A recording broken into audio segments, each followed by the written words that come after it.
जी नाज़रीन, ब्रेक खां पोइ हिकु भेरो ॿीहर अव्हांखे प्रोग्राम में चऊं था भलीकार ऐं पाण ॻाल्हि ॿोल करे आया हुआसीं। सुभाणे जेको पाकिस्तान पीपल्स पार्टी योम तासीस जलसो करे पे आयूब स्टेडियम कोयटा बलूचिस्तान जे गादी वारे शहर में, सो उते कीअं आहे सूरत हाल ऐं हिन जलसे सां केतिरो असरु पवंदो बलूचिस्तान जी सियासत ते, ओवरऑल मुल्क जी सियासत ते। पाकिस्तान पीपल्स पार्टी जी मर्कज़ी क़यादत उते पहुतल आहे ऐं सहाफ़ियुनि जी जेका टीम आहे सिंध मंझां उहे बि विया आहिनि, इस्लामाबाद मंझां बि सीनियर सहाफ़ी उते पहुतल आहिनि ऐं बलूचिस्तान जा पंहिंजा सहाफ़ी बि उते आहिनि। सो अरबाब चांडियो साहब कंहिं बि तारीफ़ जा मोहताज न आहिनि, उहे बि उते कोयटा में मौजूदु आहिनि, हिन समूरी एक्टिविटी खे कवर करण जे हवाले सां उते पहुतल आहिनि। उन्हनि सां पाण ॻाल्हि ॿोल कंदासीं त उन्हनि खे सूरत हाल कीअं पई नज़र अचे। अरबाब साहब, तमामु घणी महिरबानी साईं, असांखे वक़्तु ॾिनो। कीअं बि ॾिसो, सुभाणे जेको पाकिस्तान पीपल्स पार्टी योम तासीस जलसो उते करणु वञे पई, हींअर ख़बरूं हलनि पियूं आसिफ अली ज़रदारी साहब बि पहुची चुका आहिनि, बिलाल भुट्टो ज़रदारी साहब बि, ऐं काफ़ी थधि हूंदी कोयटा में हूअं त ॾिठो वञे, पर पॉलिटिकल टेम्परेचर जेको हाई करण पीपल्स पार्टी जी क़यादत उते पहुती आहे, छा पियो नज़र अचे त हू हुन में केतिरो कामयाबु वेंदा? सर हिन वक़्तु यकीनन कोयटा में थी वियो आहे थधि, पर सियासी गर्मी जो जेको पारो आहे उहो बि हिन वक़्तु ओतिरो ई आहे ऐं हिन सियासी गर्मीअ खे जेका हीटअप पैदा कई आहे उहा यकीनन ज़ुल्फ़िकार अली भुट्टे जे जेको आहे सो पैरोकार आसिफ अली ज़रदारी ऐं उनजे पुट बिलावल भुट्टे ज़रदारी हिन वक़्तु पैदा कई आहे। हालांकि बिलावल भुट्टो ज़रदारी पंहिंजी तक़रीर में जेको आहे सो मोहतरमा ऐं ॿियनि जो वधीक ज़िक्र कंदो आहे, पर अॼु संदसि जेका पीउ सां गॾु हिते एंट्री थी आहे कोयटा में, उन ॿिनि ॻाल्हियुनि जी तरदीद करे छॾी आहे त बाबा हुननि जे विच में के इख़्तिलाफ़ कोन्हनि ऐं इन ॻाल्हि जी हुननि तस्दीक कई आहे त असां ठही विया मतलब अॻु में हुआ ठही ॿुधण में ॿ पर असल में गॾु हुआ, त उहे हिते आहिनि ऐं सियासी पारो हिन वक़्तु वधीक आहे। तव्हां यकीन ॼाणो त सी बि हिते इलाही आहे, पर कोयटा जी फ़ज़ाउनि में जेको आहे सो पाकिस्तान पीपल्स पार्टीअ जे फ्लैग झंडा ऐं नारनि सां हिन वक़्तु फ़ज़ाऊं गूंजी रहियूं आहिनि। बेसिकली जलसो कामयाबु थी वियो, उनजो सबबु इहा आहे त हीउ कोयटा जो जेको जलसो आहे इन जी जेका लहर आहे उहा हब खां शुरू थिए थी, छो जो असां बाय रोड आया आहियूं त हब खां वठी कोयटा ताईं रुगो झंडा, बैनर, प्ले कार्ड ऐं भली कार जा नारा लिखियल हुआ ऐं उन खां पोइ जेको आहे सो असां जेॾी महिल इतां थींदा कोयटा शहर में पहुतऊं त कोयटा शहर खे कुआर वांगुरु सजायो वियो आहे ऐं ईअं ई ख़बरूं पवनि थियूं त जेका सॼो बलूचिस्तान आहे, यानी ईरान जे बॉर्डर खां सिंध जे मुख़्तलिफ़ इलाइक़नि जे बॉर्डर खां, कराची जेको गादी वारो हंधु आहे असांजो उतां जी बॉर्डर खां, सामूंडी किनारो जेको बलूचिस्तान आहे हितां जा, त वॾे पैमाने ते हिते माण्हू हिते गॾु थिया आहिनि ऐं अचनि पिया, अची रहिया आहिनि। त जलसे जी कामयाबी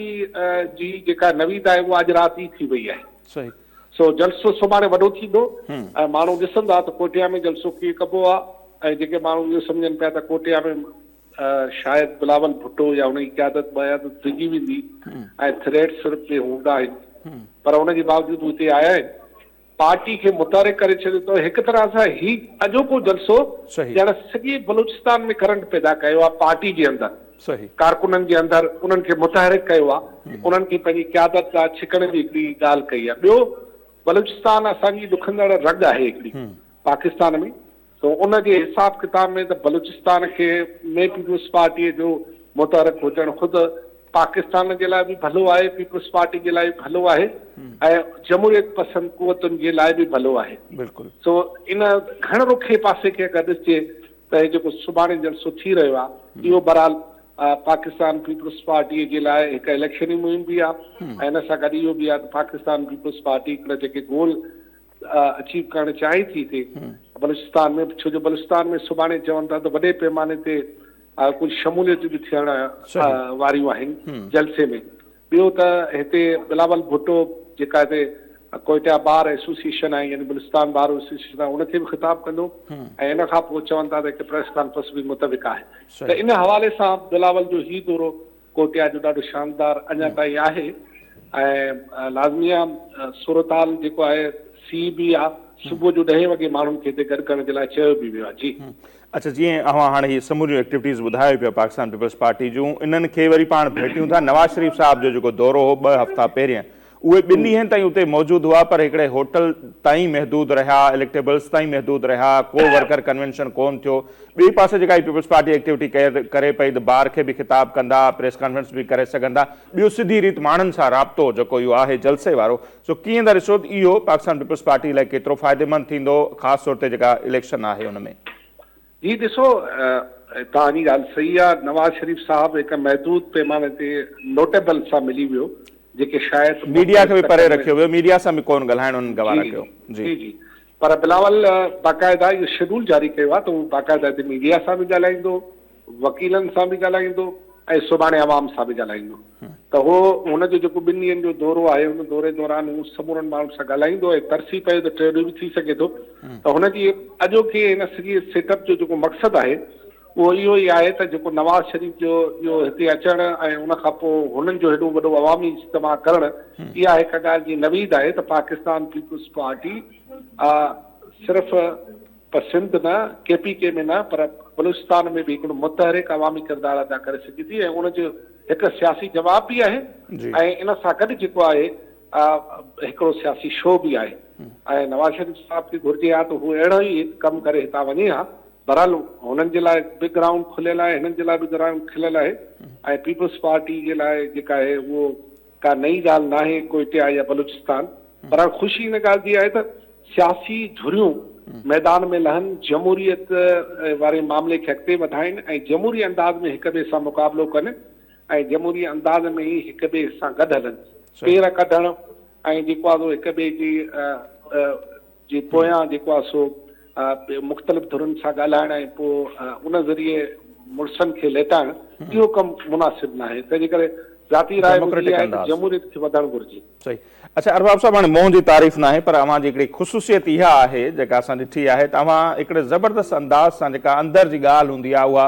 पॉलिटिकल लीडर खां कढाइण में कामयाब थी वेंदा आहियो। सो अव्हां हुते पहुतल आहियो, यकीनन अव्हां पंहिंजा हथ पेर हणाया हूंदा, पंहिंजूं के चिड़िया, पंहिंजा के तोता, के कबूतर उॾाया हूंदा। सो अव्हां वटि छा हींअर त इंफॉर्मेशन पहुती आहे ऐं अव्हां कॾहिं कॾहिं असांजे प्रोग्राम में का वॾी ख़बर बि ॾेई वेंदा आहियो। सो कहिड़ियूं शख़्सियतूं या केतिरियूं जेके वॾियूं शख़्सियतूं आहिनि, ख़ासि तौर ते इलेक्टेबल्स जेके आहिनि, उहे पीपल्स पार्टी में शमूलियत जो सुभाणे ऐलान करे सघंदा? यकीनन अव्हां हथ पेर त हया हूंदा, छा मिलियो आहे अव्हांखे हींअर ताईं उतां, कहिड़ी ख़बर मिली आहे? हिन वक़्त ताईं जेके असांखे ख़बरूं मिलियूं आहिनि उन में इहा आहे त बलूचिस्तान जे जेके सीटूं खटींदड़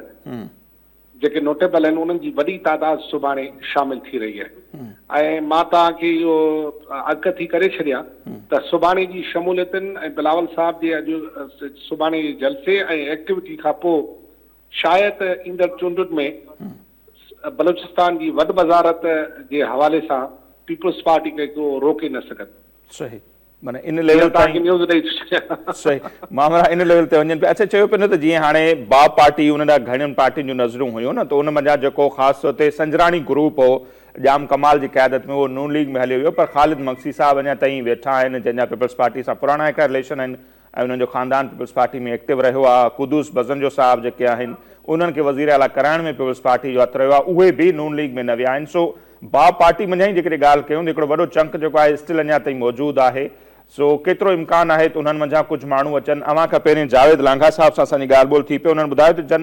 नवाज़ शरीफ़ सां मुलाक़ात बि कई, उन्हनि मंझां 4 खां 5 अहिड़ा MNAs ऐं MPAs आहिनि जन उन्हनि खे पाण पर्सनली ॿुधायो त उन्हनि का शमूलियत न कई आहे, हू जस्ट मुलाक़ात करणु विया हुआ। सो उहे माण्हू बि अव्हांखे लॻे पियो त मे बी पीपल्स पार्टी में बि अची सघंदा? बिल्कुलु उन अची सघनि था। मुंहिंजे ख़्याल में त सची ॻाल्हि तव्हांखे मां ॿुधायां त ख़ालिद मक्सी सां त दोस्ती आहे न, बिलावल भुट्टे साहब जे वालिद आसिफ अली ज़रदारी, उन सां त दोस्ती आहे ऐं दोस्ती जा हक़ हुन अदा कयो। तव्हां यकीन ॼाणो त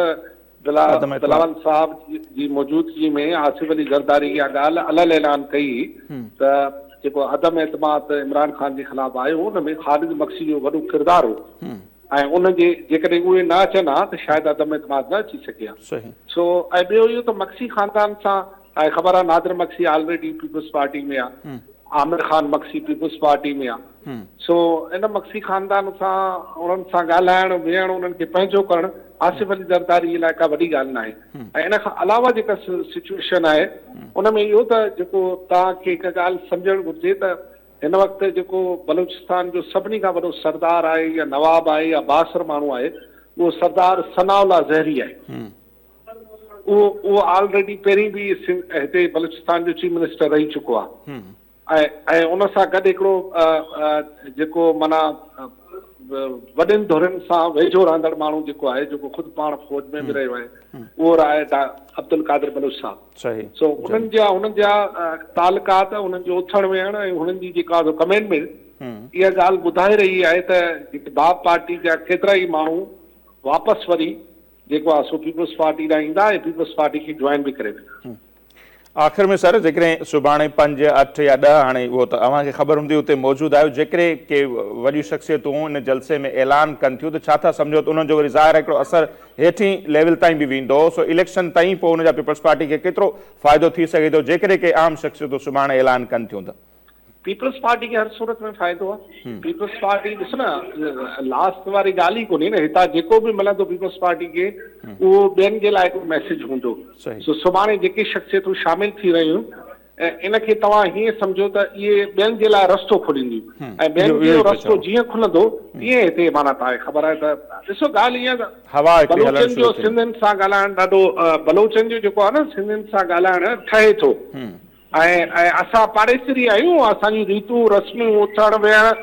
ॻाल्हाइण असांजा मसला असांजा इशू गॾु आहिनि। त मुंहिंजे ख़्याल में ॾाढी सवलाई आहे माण्हुनि खे अलाए छो इन ॻाल्हि ते ॾिसो ज़ोर ज़बरदस्ती थी वई त पोइ मां बि कुझु नथो करे सघो तव्हां बि कुझु नथा करे सघो हा न। बाक़ी जेकॾहिं जमहूरी अंदाज़ वारो तरीक़ेकार थी वियो जमहूरी तरीक़े सां सभु ॻाल्हियूं हलियूं ऐं सभिनी खे खेॾण जो मौक़ो ॾिनो वियो त बलूचिस्तान ज़बरदस्त पिच आहे पीपल्स पार्टी जे लाइ ऐं चौका छक्का लॻंदा। ठीकु आहे sir, thank you so much ऐं मूंखे ईंदड़ ॾींहंनि में बि ज़हमत ईंदासीं पाण ॻाल्हि ॿोल कंदासीं। सो चवनि पिया त ॻाल्हि इहा आहे त लेवल प्लेइंग फील्ड जंहिंजी डिमांड बार बार पाकिस्तान पीपल्स पार्टी जी क़यादत करे पई जेकॾहिं उहा फराहम कई थी वञे त अरबाब चांडी साहब खे लॻे थो त पिच ज़बरदस्त आहे ऐं पीपल्स पार्टी चौका छक्का उते हणी सघे थी पर शर्त इहो ई आहे त हिकिड़ो त न्यूट्रल हुजे एम्पायर ऐं ॿियो मैदान जेको आहे उहो लेवल हुजे सभिनी जे लाइ ऐं को बि मैच जेको आहे ऑलरेडी मैच फिक्सिंग न थियल हुजे मैच फिक्स न हुजे त पोइ पीपल्स पार्टी शानाइते अंदाज़ सां उतां कामयाबी हासिल करे सघे थी। बहरहाल हाणे इंतज़ारु आहे असांखे बि यकीनन अव्हां सभिनी खे बि इंतज़ारु हूंदो सुभाणे जेको ही जलसो करणु वञे पई पाकिस्तान पीपल्स पार्टी उन जलसे में रुॻियूं छा तकरीरूं ई हूंदियूं ऐं इलेक्शन जे हवाले सां पंहिंजी जेको एजेंडा आहे या मंशूर उहो ई क़यादत बयानु कंदी या जेको आहे कि जेके शख़्सियतूं आहिनि उहे स्टेज ते असांखे उहे नज़र ईंदियूं जेके पाकिस्तान पीपल्स पार्टी बाज़ाब्तो तौर ते जॉइन कंदियूं शमूलियत जो ऐलान कंदियूं त यकीनन उनजो पोइ पाकिस्तान पीपल्स पार्टी खे बलूचिस्तान में तमामु घणो फ़ाइदो थी सघे थो ऐं इलेक्शन ताईं पोइ हिकिड़ी वेव हलंदी ऐं इहो तासुर जेको आहे ज़ाइल थियण जी कोशिशि थींदी त को हिकिड़ो इशारो मिलियल आहे त सिर्फ़ु नून लीग ॾांहुं ई वञिणो आहे माण्हुनि खे जेकॾहिं आज़ादु छॾियो वियो आहे उहे आज़ादु अंदाज़ सां उन्हनि पंहिंजो फ़ैसिलो कयो त जीअं सीनियर तर्जनिगार सहाफ़ी ॿुधाइनि पिया पंहिंजे इन प्रोग्राम में जावेद लांगा साहब जी बि राय रखीसीं ऐं अरबाब चांडियो बि ॿुधाइनि था जेकॾहिं माण्हुनि खे आज़ादु छॾियो वियो पंहिंजी पार्टी जी चॉइस करण में त उन्हनि जी शायदि पहिरीं तरजीह जेका आहे पाकिस्तान पीपल्स पार्टी हुजे। बहरहाल सुभाणे पाण वधीक उन ते ॻाल्हि ॿोल कंदासीं। अॼु जेको इहो असांजो प्रोग्राम आहे हिते पंहिंजी पुॼाणी ते थो पहुचे असांखे ॾींदा इजाज़त अल्लाह निगहबान।